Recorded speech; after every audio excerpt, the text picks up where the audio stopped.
we have here square of difference. We have negative sign between these two variables. So let me remind you formula when we have x minus y to second power.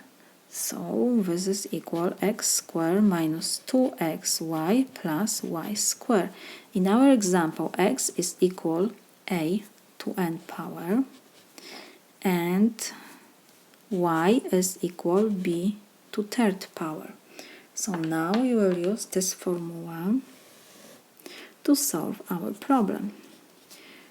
X squared, so we have a to power n to second power minus, next we have 2x times y, so we have a n times b to third power, and next we have plus y squared, so b cube to second power. So this is equal, when we have power to power, so we copy the base and we have to multiply exponents, n times 2, so we can write that this is 2n.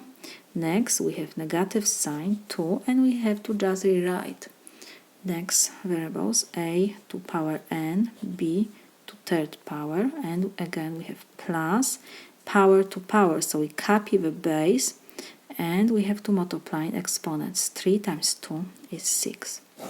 We have different terms, so we cannot do here anything. This is my solution.